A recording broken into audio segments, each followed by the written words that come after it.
ఆదికాండము 15వ అధ్యాయం 1 నుండి చదువు. ఇవి జరిగిన తర్వాత ఇది జరిగిన తర్వాత అని ఉంది బైబిల్. ఏది జరిగిన తర్వాత అంటే ఈయన యుద్ధానికి వెళ్ళినాడు, లోతుని యుద్ధం చేసి విడిపించుకొని వచ్చినాడు. వచ్చిన దాంట్లోకి గెలిచి ఎవరికి? శాలేం రాజుకి ఏమి ఇచ్చినాడు? 10వ వంతు ఇచ్చినాడు. ఇచ్చినంత అయిపోయిన తర్వాత ఇవన్నీ జరిగిన తర్వాత అప్పుడు ఏం జరిగింది అబ్రహాం జీవితంలో చూద్దామా? యెహోవా వాక్యము యెహోవా వాక్యం అబ్రహాముకు వచ్చింది. చూడండి, ఫస్ట్ టైం బైబిల్లో ఈ వర్డ్ రాయబడి, ఈ మొట్టమొదటిసారిగా ఈ వాక్యం ఇక్కడ రాయబడి ఉంది. ఏమని? యెహోవా వాక్కు అబ్రహాంకు ప్రత్యక్షమైనని చెప్పేసి ఫస్ట్ టైం యెహోవా వాక్ అనే పదము ఇక్కడ మొట్టమొదటిసారిగా రాయబడి. మనం ఒకవేళ 12 అధ్యాయం నుండి మనం చూసుకుంటే దేవుడు ప్రతిసారి వేరే వేరేగా పరిచయం చేసుకుంటున్నాడు కదా. ఇప్పుడు చూద్దాం. అబ్రహాంకి దేవుని వాక్కు ప్రత్యక్షమైనప్పుడు దర్శనమందు వచ్చి అబ్రహామా భయపడకు, నేను నీకు కేడెము. చూడండి, అబ్రహాం ఎందుకు భయపడుతున్నాడు? అబ్రహాం కన్ను ఉన్నాయి, యుద్ధం గెలిచినాడు, సైనికులు ఉన్నారు, భార్య ఉంది, పనుమూలు ఉన్నారు, అందరూ ఉన్నారు, ఆస్తులు అందుంది, కానీ భయం ఉంది. అబ్రహాంకి అన్ని ఉన్నాయి, ఏం లేదు. అబ్రహాంకి ఆస్తి ఉంది, పనులు ఉన్నారు, యుద్ధం చేయడానికి యుద్ధం గెలిచిన వాళ్ళు, పేరు ఉంది, ప్రతిష్టత ఉంది, అన్ని ఉన్నాయి. ఇది లేదు అనేదానికి లేదు, కానీ అయినా ఆయనకి ఏముంది? భయం.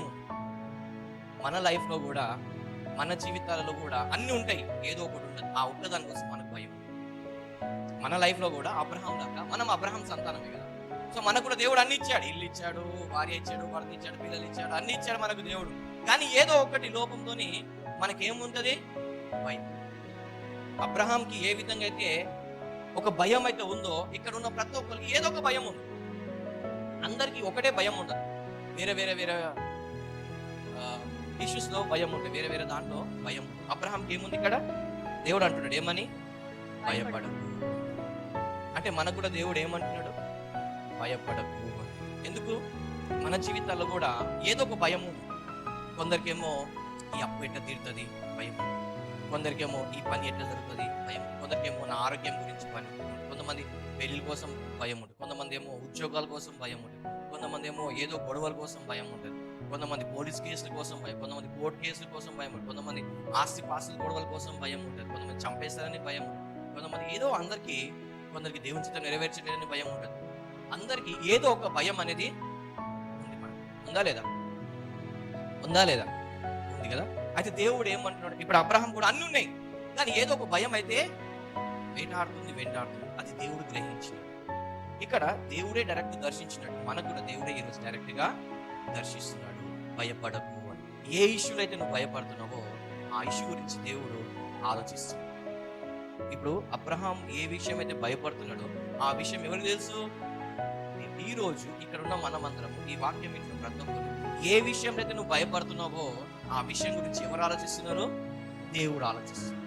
నువ్వు ప్రార్థన చేసినా చేయకపోయినా ఆ ప్రాబ్లం అయితే, ఆ సమస్య అయితే దేవుని దగ్గరగా వెళ్ళుంది. దేవుడు ఆ సమస్య గురించి ఆలోచిస్తున్నాడు. అందుకే ఏమంటున్నట్టే ఆ సమస్య గురించి నువ్వు భయపడు. చూద్దాం. నేనే నీకు కేడము, నీ బహుమానం అత్యధికం. నేనే నీకు కేడం, నేనే నీ బహుమానం. ఇది నా లైఫ్ లో ఫస్ట్ టైం ఈ 2005 సంవత్సరం నాడు ఈ వర్డ్ దేవుడు నాతో మాట్లాడాడు.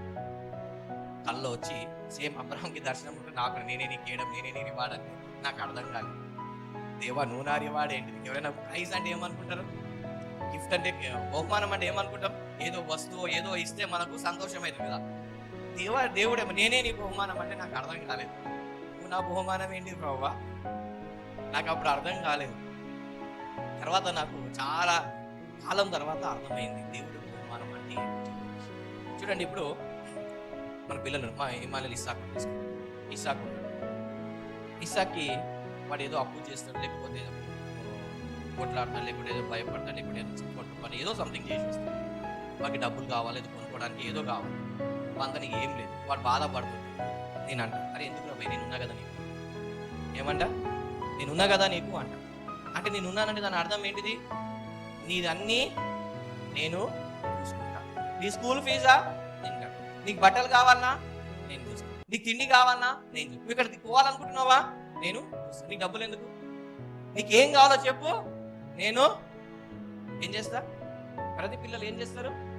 వాళ్ళు వెళ్ళి వాళ్ళ డ్రెస్ వాళ్ళు కొనుక్కుంటారా? వాళ్ళు సంపాదించుకుంటారా? వాళ్ళ ఫీజులు కట్టుకుంటారా? వాళ్ళ మాకు బయటికి వెళ్ళి వాళ్ళ డబ్బు సంపాదించి కొనుక్కుంటారా? వాళ్ళకంతా ఎవరు చూస్తారు? పేరెంట్స్ ఉంటే పిల్లలకి ఏంటిది? చాలు. వాడు లేటుగా లేచినా మొత్తం మమ్మీ డాడీ పని చేసి పెడతారు, వంట ఉండి రెడీ చేసి పెడతారు. ఎందుకు నేనున్నా? తల్లి అంటది. పిల్లోడు ఒకవేళ లేచి వండుకుంటున్నాను అనుకో, తల్లి ఏమంటది? అరే నువ్వు ఎందుకు రా, నేను వండుతా కదా, నేనున్నా కదా నీకు వండి పెట్టడానికి. చిన్న పిల్లడు వెళ్ళి అన్నం బియ్యం కాడికి పెట్టుకుంటుంటే తల్లి ఏమంటది? వండుకోరా మంచిది అంటడా? ఏమంటది? అరే నువ్వు ఎందుకు రా, నేనున్నా కదా నీకు వండి పెడతా కదా, నీకు ఆకలి అయిందా చెప్పు, నాకు వండి పెడతా, నేనున్నా. నువ్వు వంటకు ఎందుకు? తల్లికి భయం. వీడేమన్నా మంట పెట్టుకుంటాడో లేకపోతే నీళ్ళేమన్నా పైన పోసుకుంటాడో వేడి ఏమన్నది, తల్లికి భయం కదా. అందుకే తల్లి ఏమంటది? నేను ఉన్నా. అలా దేవుడు కూడా అంటాడు, నేనే నీకున్నా, నీ బహుమానము నేనే, నీకు కావాల్సినంత చూసుకోవాల్సింది ఎవరు? నేనే. కిందికి వద్దాం. అందుకు అబ్రహాము ప్రభువైన యెహోవా నాకేమి ఇచ్చిననేమి, నేను సంతానం లేనివాడనై పోచున్నానే. దమస్కు ఎలియాజరే నా ఇంటి ఆస్తికర్త అగును కదా. మరియు అబ్రాము, ఇదిగో నీవు నాకు సంతానం ఇయ్యలేదు కనుక నా పరివారంలో ఒకడు నాకు వారసుడు అని చెప్పగా యెహోవా వాక్యము అతని ఎదురుకు వచ్చి ఏమంటున్నాడు? ఈయనకు భయం ఉంది. ఈయన భయంని ఇప్పుడు బయట పెట్టాడు. ఏంటిది? నాకు అంత ఇచ్చినావు ప్రభా, ఆస్తి ఇచ్చినావు, అంతస్తు ఇచ్చినావు, అంత ఇచ్చినావు, కానీ నాకేమి ఇవ్వలే, నువ్వు సంతానం ఇయ్యలే కదా ప్రభా. కాబట్టి నా ఆస్తికి వారసుడు ఎవరు పోతారు ఇప్పుడు? నాకు నమ్మకంగా ఉన్న ఈ ఎలియాజరే కదా. నాకు ఈ ఆస్తికి అంతా ఇప్పుడు ఎవరికి పోతుంది? ఇప్పుడు అంతా ఎలియాజర్. ఈయన భయం అనేది అదే. అయితే మన లైఫ్లో కూడా కొన్ని భయాలు. ఏంటిది?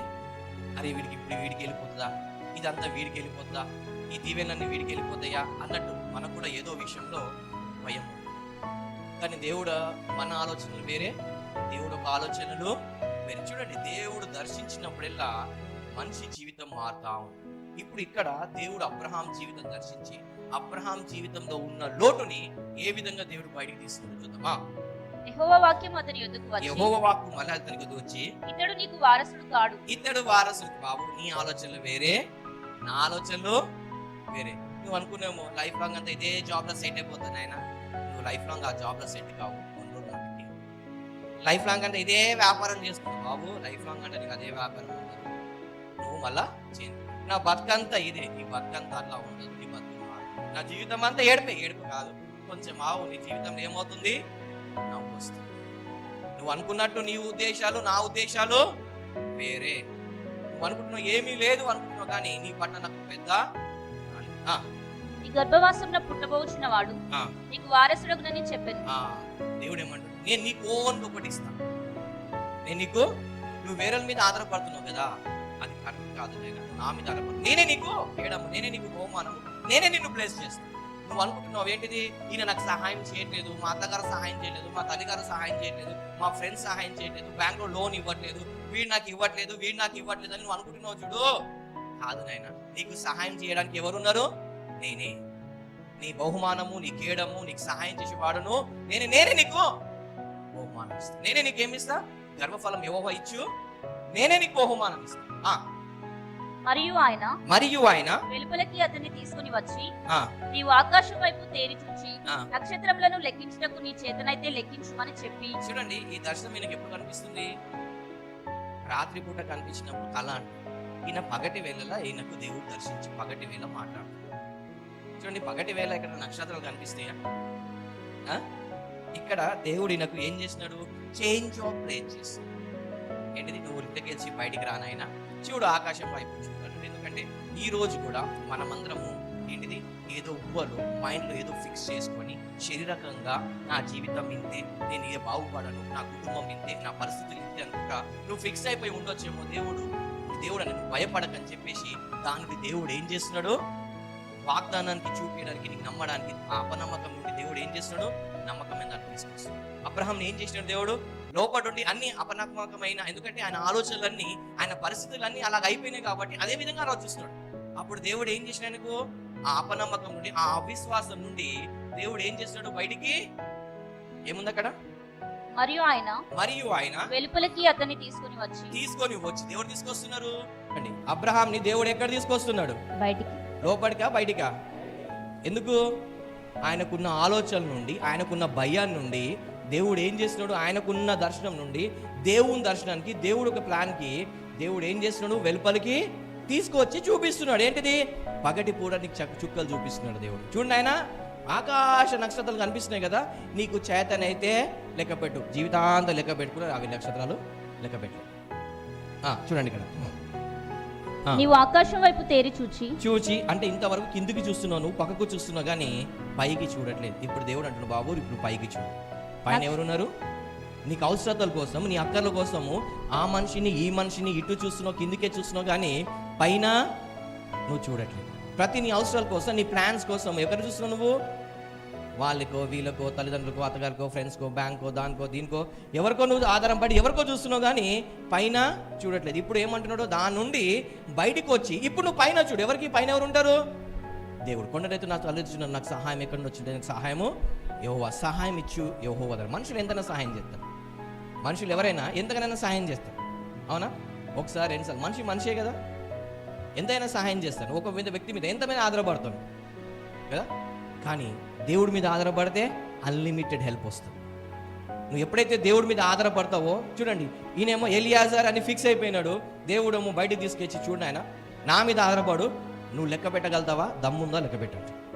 సో మనం కూడా ఎప్పుడైతే దేవుడి వైపు చూస్తామో అప్పుడు మనకు ఊహించలేని అద్భుతాలు, ఊహించలేని సహాయము దేవుడి దగ్గర నుండి వస్తుంది. చూద్దాం.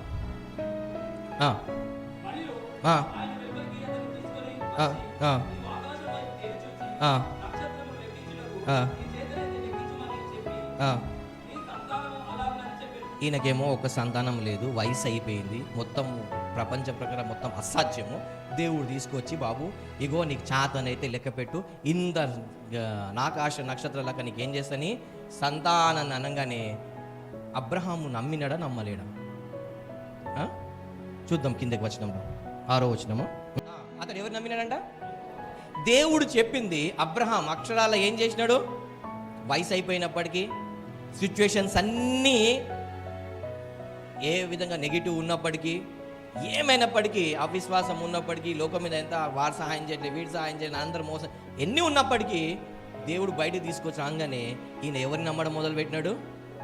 దేవుని నమ్మడం మొదలుపెట్టాడు. అది అతనికి నీతిగా. ఈరోజు మనకు కూడా దేవుడు ఒక గొప్ప విడుదల చేస్తుంది. ఏంటంటే నువ్వు కూడా ఏదో విషయంలో భయంతో ఉన్నావు, నీ ఆలోచనలన్నీ వాడు ఇవ్వట్లేదు, వీడు ఇవ్వట్లేదు, వీడు సహాయం చేయట్లేదు, వీడు ఇది చేయలేదు, ఇవి చేయట్లేదు అని చెప్పి మనుషుల మీద ఆధారపడి నీ ప్లాన్స్ ఏంటిది? ఎలియాజరే నాకు దిక్కు అన్నట్టు నువ్వు అన్నీ ఒకటి ఆలోచించుకొని ఒక దాంట్లో ఉంటే, దేవుడు ఈరోజు నీ భయం నుండి, నీ ఆలోచనల నుండి, నీ అవిశ్వాసం నుండి దేవుడు ఎక్కడ తీసుకొస్తున్నాడు? బయటికి. అబ్రహాంని ఎలా అయితే బయటికి తీసుకొచ్చాడు, ఈరోజు మనందరికీ దేవుడు ఏం చేస్తున్నాడు? బయటికి తీసుకొచ్చి ఎక్కడ చూడమంటున్నాడు? ఇప్పుడు పైన చూడమంటున్నాడు. దేవుడు వైపు చూడు. ఇప్పుడు దేవుడు మన జీవితాలలో నువ్వు ఊహించలేని అద్భుతాలు దేవుడు మిరాకిల్స్ చేయబోతున్నాడు. దేవుడు వందనాలు. అందరూ కళ్ళు మూసుకుని చెప్దామా? ఇప్పుడు ఈరోజు మీరు ఏమైతే భయంలో ఉన్నారో ఆ భయాన్ని దేవుడు చెప్పండి. ఈడ అబ్రహాము దేవుడికి కంప్లైంట్ ఇవ్వలే, ఆయన భయాన్ని చెప్పుకున్నాడు, ఆయన బాధని దేవుడితో చెప్పుకున్నాడు. ఈరోజు నువ్వు ఇప్పుడు కళ్ళు మూసుకొని నీకేమైతే భయం ఉందో, ఏమైతే భయం నిన్ను పీడిస్తుందో దేవుడు చెప్పు. నీకేమైతే అవిశ్వాసం పీడిస్తుందో దేవుడికి చెప్పు. ఏమైతే భయం పీడిస్తుందో దేవుడు చెప్పు. అబ్రహాము కంప్లైంట్ చేయాలి, ఆయన బాధను దేవుడితో చెప్పుకున్నాడు, దాని నుండి విడుదల పొందుకున్నాడు. ఈరోజు నీకు ఏమైతే భయం మింగుతుందో, ఏమైతే నీకు దేవుడికి దీన్ని దూరం చేయాలనుకుంటుందో, ఏమైతే అవిశ్వాసం ఉందో, ఈరోజు నువ్వు అబ్రహాము దేవుడు మొరపెట్టినట్టు నువ్వు దేవుడికి మొరపెట్టు. అబ్రహాం మొర విని దేవుడు విడుదలించినాడు. ఇప్పుడే దేవుడు నీకు విడుదలిస్తాడు. ఆ భయం నుండి, ఆ అవిశ్వాసం నుండి, నీ యొక్క ఆలోచనల నుండి, మనుషుల మీద ఆధారం నుండి, ఇవన్నిటి నుండి దేవుడు విడుదలిస్తాడు. ఆ భయం ఎందుకు దేవుడికి చెప్పు. నువ్వు ఏ విషయంలో అయితే భయపడుతున్నావు, ఏ విషయంలో అయితే నువ్వు అవిశ్వాసంలో ఉన్నావు, ఏ విషయం మీద అయితే మనుషుల మీద ఆధారపడుతున్నావో, ఏ ప్లాన్స్ అయితే నువ్వు కలుగున్నావో దేవుడు అబ్రహాం అయితే దేవునికి ఎట్లా పంచుకున్నాడో ఈరోజు నువ్వు ఈ సమయంలో దేవుడిని పంచుకో. ప్రభా, నాకు ఈ భయం పీడిస్తుంది, నేను చచ్చిపోతానేమో అనిపిస్తుంది, ఇగో నా జీవితం ఇట్లానే అనిపిస్తుంది, నాకు ఉద్యోగం రాదేమో అనిపిస్తుంది, నేను నా లైఫ్ వేస్ట్ అనిపిస్తుంది. నీకు ఏమైతే భయం ఉందో దేవుడి దగ్గర ఒకసారి మొరపెట్టు. ఇది కంప్లైంట్ కాదు, నీ బాధను వ్యక్తపరచడము. అబ్రహాము తన జీవితం నుండి తనకు భయం మీద ఏమైతుందో దేవుడి దగ్గర పెట్టినట్టు మనం కూడా ఈ సమయంలో దేవుని దగ్గర నీ భయాన్ని ముందు పెడదాం. ఆ రోజు అబ్రహాము మొర విని దేవుడు విడుదల బయటికి తీసుకొచ్చిన దేవుడు ఈరోజు మనందరికీ యేసు నామములో బయటికి తీసుకొస్తున్నాడు. ఆమేన్.